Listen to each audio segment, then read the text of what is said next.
یہ ایمان کا نور کوئی معمولی نور ہے؟ یہ لا الہ الا اللہ محمد رسول اللہ کہنے کی روشنی کوئی معمولی روشنی نہیں ہے۔ اشہد ان لا الہ الا اللہ و اشہد ان محمد رسول اللہ کہنے کے بعد انسان کے ذہن میں جو ایمان کی روشنی آتی ہے یہ کوئی معمولی روشنی نہیں ہے۔ اللہ کے نے فرمایا قرآن کریم میں لم یخروا علیہا صما وعمیانا، عباد الرحمن کی لمبی تعریفات چل رہی ہیں کہ اللہ کے نیک بندے کون ہیں جو رات کو تہجد پڑھتے ہیں، جو عبادات کرتے ہیں، زمین پر عاجز سے چلتے ہیں۔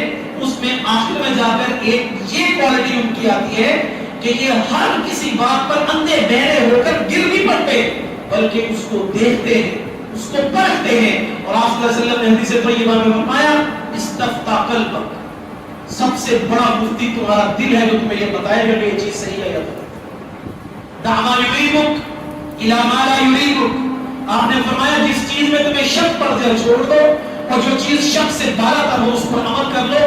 تمہاری عزت بھی محفوظ، تمہاری عصمت بھی محفوظ، تمہارا دین بھی محفوظ۔ اس اللہ تبارک و تعالیٰ نے ان ربیع الاول کے اوقات کے اندر یہ تاثیر رکھی ہے کہ جگہ جگہ پر ہمیں نبی کریم صلی اللہ علیہ وسلم کی مبارک سیرت، آپ کی زندگی کے مختلف گوشہائے زندگی پر بات سننے سنانے مجلسوں میں جانے کا اتفاق ہوتا ہے۔ اس میں میرے اور آپ کے جذبات سنت رسول کی اتباع ہے۔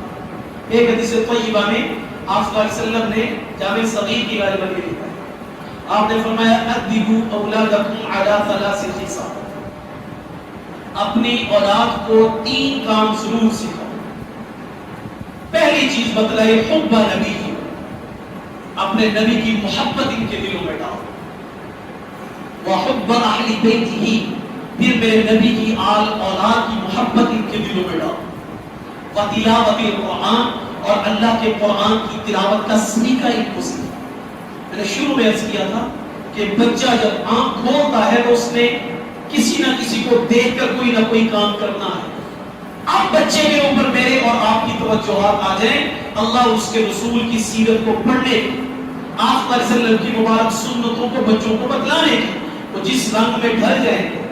حضرت حسن رضی اللہ تعالی، ہم بہت سارے کام بچپن میں غلط کر دیتے ہیں، توجہ نہیں کرتے، بچہ ہے کھیل رہا ہے، غالباً 6 سال کے قریب عمر یا 7 کے قریب 8 سال تو عمومی عمر ہے جب آپ دنیا سے وصال فرمایا حضرت حسن رضی اللہ تعالیٰ کی سن 4 ہجری میں ان کی ولادت ہوئی۔ اس سے پہلے کا یہ واقعہ ہے، مسجد نبوی شریف میں صدقے کی، زکات کی، عشر کی، کھجوریں، پھل وغیرہ جو بھی آتے تو حضرت حسن نے یوں اٹھایا، یوں کاٹی کی، آپ نے منع کرنا، آپ کا کخ حدیث طیبہ کے مطابق تھوڑی کوئی اس کو یہ کوئی اس کو، یہ صدقہ ہے اور صدقہ آل محمد کے لیے حلال نہیں۔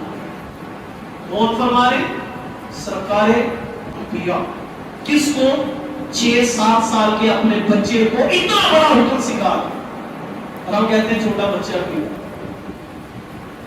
محبت رسول کا سب سے بہترین ٹائم ہی بہت بچپن کے اندر سے، جو ہم سرکس کے جانور دیکھتے ہیں، بڑا ببر شیخ لا کے اس کو ٹیبل پر بیٹھنا سکھائیں، کبھی بھی نہیں ہو سکتا۔ چھوٹے سے بچے کو لاتے ہیں، اس کو درندگی کے ماحول سے بچاتے ہیں، اس کو گھر کے اندر رکھتے ہیں، ہاتھوں سے اس کو کھلاتے ہیں، اس کے اندر سے وہ ساری ہیبت ناک قسم کی حرکتیں نکال دیتے ہیں، پھر وہ دیکھنے میں شیر اور کہنے پر ان کے اشارے پر چلنے والا ہوتا ہے، اس پر بچپن میں محنت کر دی گئی۔ اپنی اولادوں پر محبت رسول کی، نمونہ نبوی، سنت رسول کی ہم ساری چاہتے ہیں بچے بڑی سادگی سے نکاح کر رہے ہیں، لیکن بچوں کو سکھایا بھی، بچوں کو بتایا بھی ہے۔ سارے کہتے ہیں جہیز ایک لعنت ایسی ہے، بچوں کو بتایا بھی ہے جہیز ہوتا کیا ہے، سیرت کیسی تھی، کیسے معاملات کرنا، سب کچھ ہی چاہتے ہیں، مرنا مدینے میں چاہتے ہیں، مدینے والے کے طریقوں پر چلنا نہیں چاہتے۔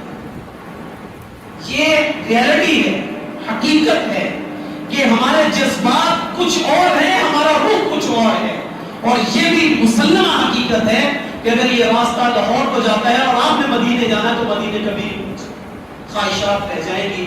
اس لیے میری آپ کی بنیادی ذمہ داری، میں اور آپ اپنی عمر کے حصے میں اور اپنی نسل نو کے لیے بھی سب سے بہترین جو طریقے ان کو سکھا سکتے ہیں وہ سرکار دو عالم صلی اللہ علیہ وسلم کے مبارک طریقے ہیں. اللہ تبارک و تعالیٰ مجھے اور آپ کو رسول اللہ صلی اللہ علیہ وسلم کی مبارک زندگی پر عمل کرنے کی توفیق عطا فرمائے. وآخر دعوانا